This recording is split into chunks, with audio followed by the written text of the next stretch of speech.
नमस्कार, स्वागत है आपका। संवाद 365 देख रहे हैं आप। मैं हूं दिग्विजय सिंह चौहान। उत्तराखंड की खबरों पर नजर डालते हैं। सबसे पहले बात करेंगे अंतर्राष्ट्रीय महिला दिवस की। अंतर्राष्ट्रीय महिला दिवस आज है। इस मौके पर महिलाओं के जोश और जज्बे को हर जगह पर सलाम किया जा रहा है। इसी बीच खबर काशीपुर से है, जहां पर काशीपुर कोतवाली में तैनात एसआई रूबी मौर्य और बाल रोग विशेषज्ञ डॉक्टर सुधा पाटनी ने भी कठिन परिस्थितियों से लड़कर आज अपने मुकाम को हासिल किया है। दोनों ने ही महिला दिवस पर युवाओं को संदेश देते हुए कहा है कि अगर आपके अंदर जज्बा है तो कोशिश करते रहनी चाहिए, चाहे कितनी भी परेशानियां हो। कोशिश करने वालों की कभी हार नहीं होती। संघर्ष काफ़ी रहा यहाँ तक पहुँचने के लिए। मैं एक मीडियम फैमिली से बिलोंग करती हूँ। मेरे पिताजी फार्मर हैं। मेरे पिताजी ने काफ़ी मेरा सपोर्ट किया। कब चाहे आसपास के लोग कितना भी कुछ बोल रहे हैं, लेकिन उनका काफ़ी सपोर्ट रहा मेरी लाइफ में। उनके लिए मैं बस यही मैसेज करना चाहूँगी, यदि कोई आसपास के तुम्हारे अंदर एबिलिटी है, तुम्हारे अंदर जज्बा है कुछ करने का, तो तुम कोशिश करते रहना चाहिए। कोशिश करना चाहिए। लेकिन अगर कोशिश करने में बीच में तुम लो हो गए तो फिर वही हो जाओगे, लो हो जाओगे। इंसान मेहनत करता है तो भगवान भी उसका साथ देता है। मेरे पिताजी तो यही मुझे बताया, अगर तुम मेहनत करोगे तो भगवान भी तुम्हारा साथ देगा। किस्मत कोई लिखा के नहीं लाता है, किस्मत यहीं पे लिखी जाती है और अपने कर्मों से ही लिखता है इंसान। पेरेंट्स ने तो शुरू से ही मेरे और अपने बेटे मेरे भाई के बीच में कोई फ़र्क नहीं रखा, बल्कि मैं तो ये कहूँगी कि मुझे अपने ब्रदर से ज़्यादा ही फैसिलिटीज़ भी मिली हैं पढ़ने में भी, और उनके प्यार के कंपैरिजन देखा जाए तो तब भी जो है कभी कोई ऐसा उन्होंने डिस्क्रिमिनेशन नहीं किया मेरे और मेरे भाई में। हम दोनों को बराबर फैसिलिटीज़, बराबर पढ़ाई, बराबर प्यार मिलता रहा। बाकी मैं और आगे की जनरेशन को भी, और जो अभी हमारी प्रेजेंट जनरेशन है उनको भी यही एडवाइस करूँगी कि लड़का लड़की में कोई भेदभाव ना करें। लड़कियां और लड़कों को अगर आप बराबर सुविधाएं देंगे तो लड़कियां भी लड़कों की तरह ही आपका नाम जो है समाज में रोशन करेंगी। अब खबर है चमोली के पोखरी से, जहां पर अंतर्राष्ट्रीय महिला दिवस के मौके पर सेवा इंटरनेशनल की ओर से एक कार्यक्रम का आयोजन किया गया। सेवा इंटरनेशनल के द्वारा ब्लॉक सभागार में फ्यूली कौथिक का आयोजन किया गया, जिसमें सेवा इंटरनेशनल से जुड़ी 94 महिला स्वयं सहायता समूहों की महिलाओं ने बढ़ चढ़कर प्रतिभाग किया। कार्यक्रम का उद्घाटन मुख्य अतिथि समाज सेवी पूनम रावत और विशिष्ट अतिथि क्षेत्र पंचायत सदस्य मसूली राधा रानी रावत के द्वारा दीप प्रज्वलित कर किया गया। वहीं कार्यक्रम में सेवा इंटरनेशनल के सौजन्य से सामाजिक क्षेत्र में उत्कृष्ट कार्य करने के लिए ग्राम पंचायत नौली की समुद्रा देवी और भिकोना की सुमन किमोठी को सम्मानित भी किया गया।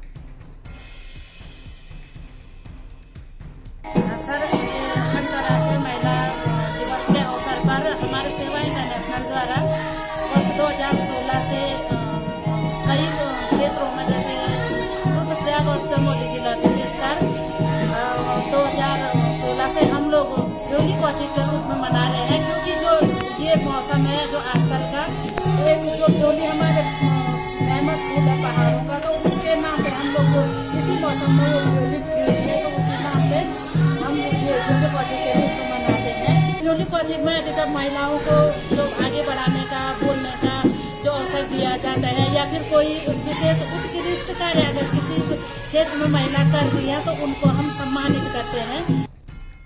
तो कई जगहों पर अंतर्राष्ट्रीय महिला दिवस की धूम देखने को मिली है। कई जगहों पर विभिन्न तरीकों से अंतर्राष्ट्रीय महिला दिवस को मनाने की कोशिश की गई है। इसी बीच अब खबर है जोशीमठ से। यहां पर भी अंतर्राष्ट्रीय महिला दिवस के मौके पर महिलाओं को सम्मानित किया गया। विकासखंड जोशीमठ के पांडुकेश्वर में अंतर्राष्ट्रीय महिला दिवस बड़े धूमधाम के साथ मनाया गया। महिला दिवस के मौके पर पांडुकेश्वर की महिलाओं के द्वारा उत्कृष्ट कार्य किए जाने पर उन्हें सम्मानित भी किया गया। इस दौरान उत्कृष्ट कार्य करने पर बबीता पवार, मनोरमा मेहता, स्मिता भंडारी को सम्मानित किया गया। कार्यक्रम में महिलाओं के द्वारा सांस्कृतिक कार्यक्रम भी प्रस्तुत किए गए। कार्यक्रम में बीकेटीसी के उपाध्यक्ष किशोर पंवार बतौर मुख्य अतिथि पहुंचे। कार्यक्रम में किशोर पंवार ने कहा कि महिला दिवस पर ही नहीं बल्कि हर दिन महिलाओं को इस तरीके के सम्मान मिलने चाहिए।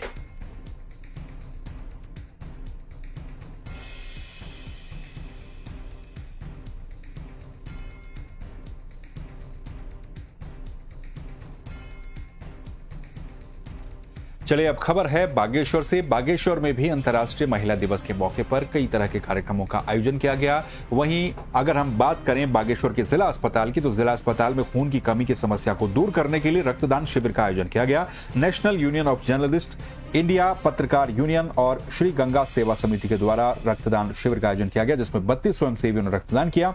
रक्तदान शिविर का शुभारंभ करते हुए प्रभागीय वनाधिकारी हिमांशु बागड़ी ने पत्रकार संगठन को लोकतंत्र का चौथा स्तंभ बताते हुए मानवीय हित के लिए कराए गए इस शिविर की सराहना की। मुख्य चिकित्सा अधिकारी सुनीता टमटा ने रक्तदान को महिलाओं को होने वाली रक्त संबंधी विकारों और मरीजों को जीवन दान देने में महत्वपूर्ण बताया।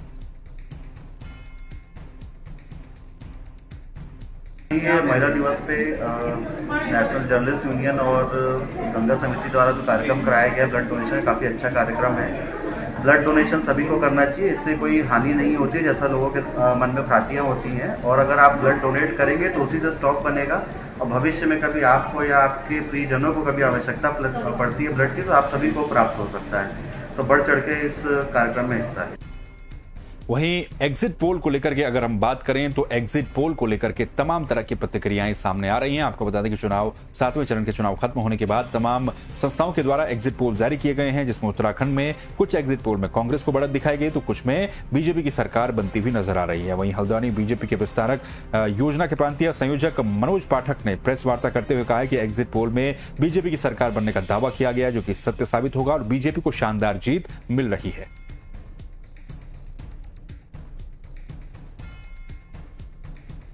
उत्तराखंड क्षेत्र की जनता राष्ट्र प्रथम के भाव से लेकर के मुझे लगता है भारतीय जनता पार्टी के पक्ष में जिस तरह से उन्होंने मतदान किया है और बहुत प्रत्येक इलेक्ट्रॉनिक चैनल के माध्यम से सकारात्मक रुझान भी आए, मुझे पूरा विश्वास है कि भारतीय जनता पार्टी के पक्ष में और अच्छे परिणाम आगामी 10 तारीख को दिखाई देंगे। निश्चित मुझे लगता है जो कमियां रही हैं उन कमियों को सुधार करते हुए और तेज गति के साथ आगे धामी जी के नेतृत्व में भारतीय जनता पार्टी की सरकार के माध्यम से सम्मानित श्रेष्ठ जनता के काम होंगे।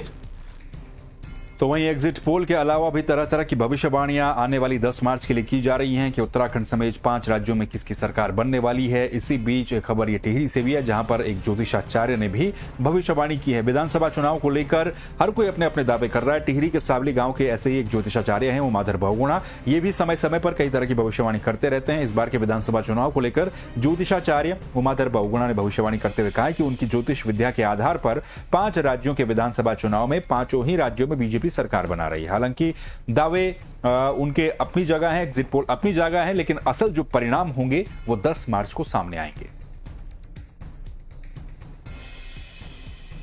ये ज्योतिष एक विज्ञान है। जैसे विज्ञान में H2+O और H2O पानी बनता है। अगर ताप दाब आपने निश्चित रखा है तो पानी बनेगा, चाहे भले वो महंगा पानी हो।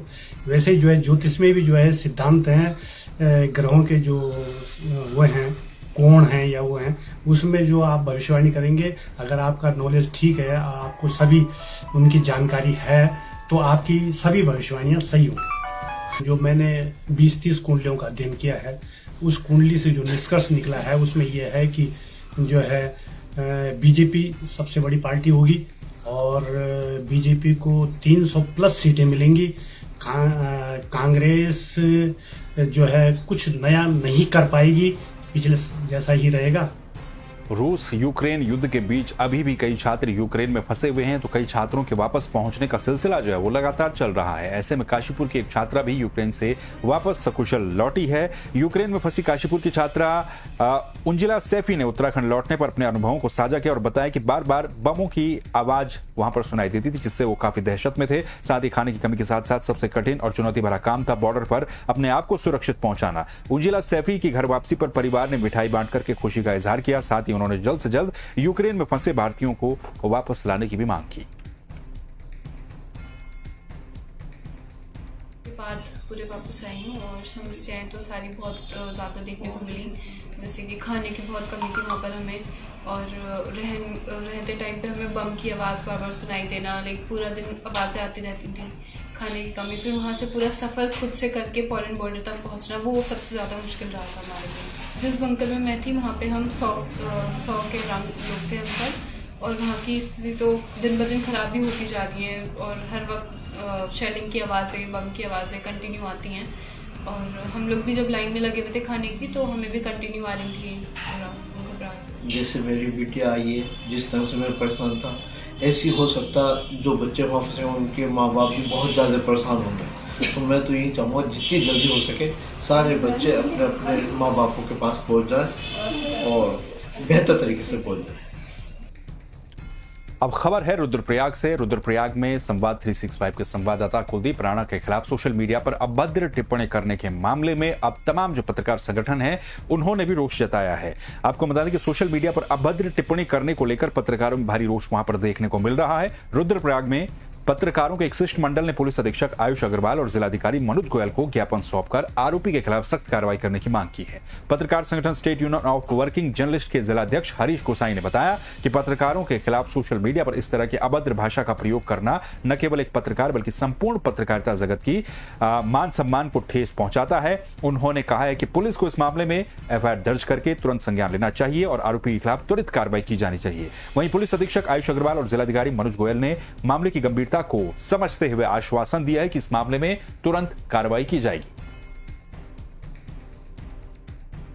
देखिए, जो एक पत्रकार यूनियन का एक मंडल आज मुझसे मिला है और उनके द्वारा एक शिकायत दी गई है कि एक पत्रकार के विरुद्ध सोशल मीडिया पर अशोभनीय टिप्पणी की गई है, तो इसको रिसीव कर लिया गया है और इसमें जांच करके आवश्यक कार्रवाई की जाएगी। यह एक बिल्कुल ही अलग तरह से है जिसमें पत्रकार को निशाना बनाया जा रहा है।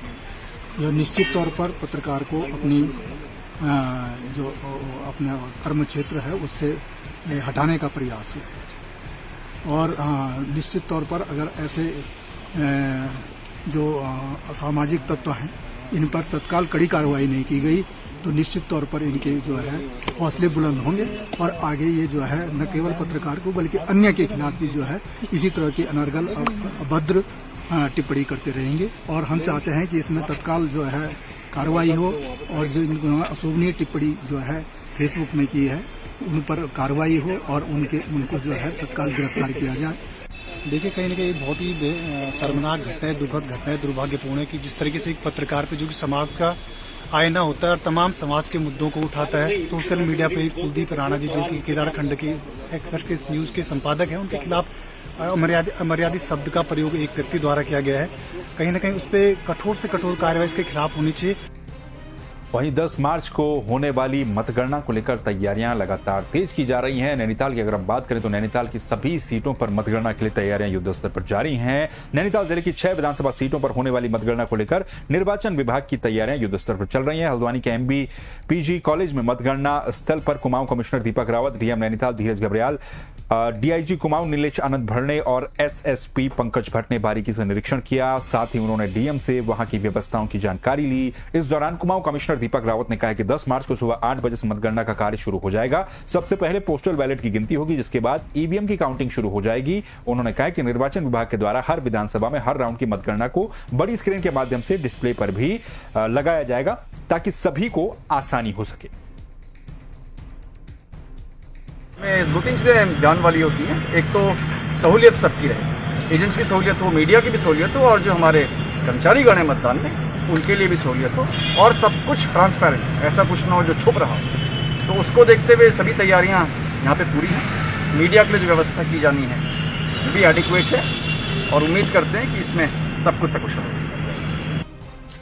वहीं बागेश्वर में भी मतगणना को लेकर तमाम तरह की तैयारियां की जा रही हैं। यहां पर भी मतगणना को शांतिपूर्वक तरीके से संपन्न करवाने के लिए तैयारियां लगातार चल रही हैं। बागेश्वर में 10 मार्च को होने वाली मतगणना के लिए निर्वाचन आयोग की तैयारियां जारी हैं।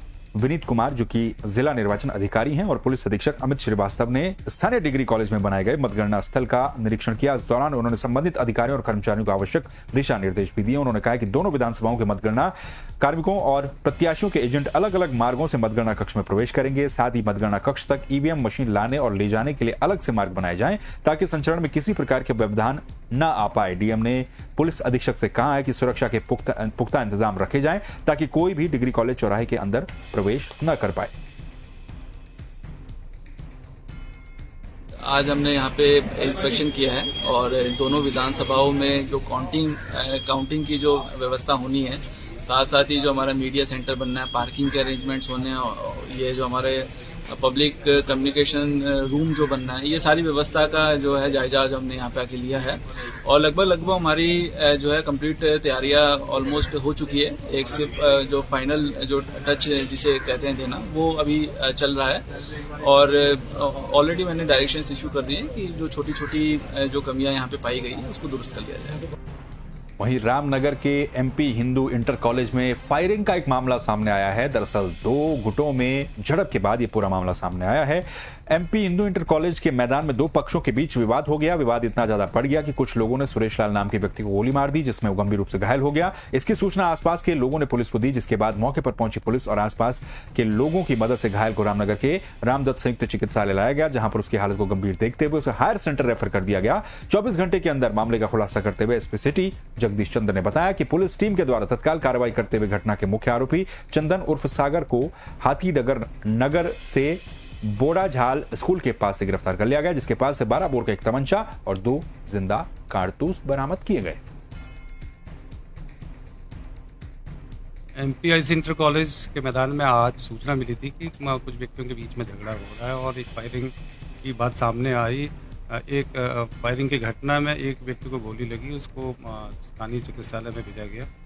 उसके बाद डॉक्टर ने तुरंत उसको हायर सेंटर के लिए रेफर किया गया। पुलिस ने जब मामले की तहकीकात की तो ये पता चला कि इसमें 2 जो ग्रुप थे उसमें पहले से उनके बीच में कुछ विवाद था और उसी विवाद के चलते सागर नाम के एक व्यक्ति ने राजकुमार, जो कि निवासी बम्बा घेर के हैं, उनको गोली मार दी।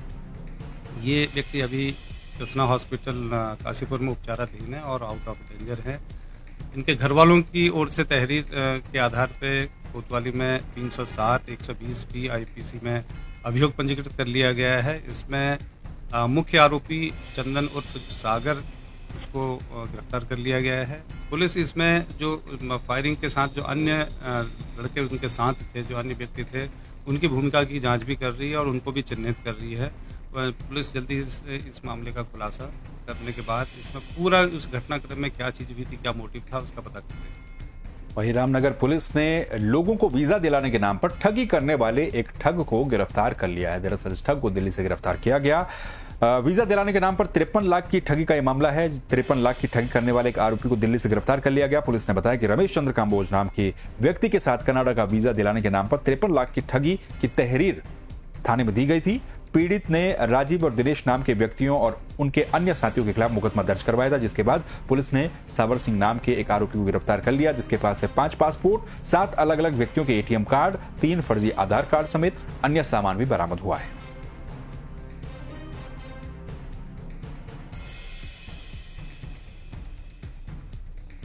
ये मामला कबूतरबाजी का है। जनवरी माह में एक व्यक्ति के द्वारा यहाँ पे एक अभियोग पंजीकृत कराया गया, जिसमें कि उनके द्वारा कहा गया कि कनाडा में वीज़ा बनाने के नाम पर उन्होंने 53 लाख रुपए एक व्यक्ति को दिए और वो फर्जी निकला। पुलिस ने अभियोग पंजीकृत करने के बाद इसकी तफ्तीश शुरू की। 2 लोगों के नाम इसमें आए, जिसमें से आज एक व्यक्ति को उत्तम नगर दिल्ली से अरेस्ट कर लिया गया है। इस व्यक्ति के पास से 5 फर्जी पासपोर्ट मिले हैं, ATM मिले हैं, एक एप्पल का आईफोन मिला है और कुछ से मिले हैं फर्जी कागजात भी मिले हैं। ये फर्जी सील लगाकर लोगों को एक फर्जी वीज़ा उपलब्ध कराते थे, पासपोर्ट उपलब्ध कराते थे। उनके द्वारा फेसबुक में इस ढंग का एडवर्टाइजमेंट किया जाता था कि हम आपका वीज़ा बनाएंगे विदेशों के लिए और आप पैसे जमा करें। लोग इनके झांसे में आकर काफ़ी संख्या में मात्रा में पैसा जमा कर लेते थे। इसी जो इस गिरोह ने संभवतया कई अन्य लोगों को इस ढंग के शिकार बनाया होगा। इसमें जल्दी ही जो दूसरा व्यक्ति है, आरोपी है, उसको भी पुलिस ढूंढ निकालेगी। वहीं खबर अब लालकुआं से है, जहां पर एक महिला पिछले 15 दिनों से लापता चल रही है। महिला के लापता होने पर उसके पुत्र ने अब पुलिस के पास आवेदन देकर कार्रवाई की गुहार लगाई है, लेकिन अभी तक पुलिस गुमशुदा को खोजने में नाकाम साबित हुई है। विकासपुरी खैरानी में नंदन सिंह आर्य की 48 वर्षीय मां सरस्वती देवी बीती 22 फरवरी की दोपहर को अचानक घर से लापता हो गई थी, जिसके बाद उन्होंने गुमशुदगी की रिपोर्ट भी दर्ज करवाई, लेकिन अभी तक कोई पता नहीं चल पाया।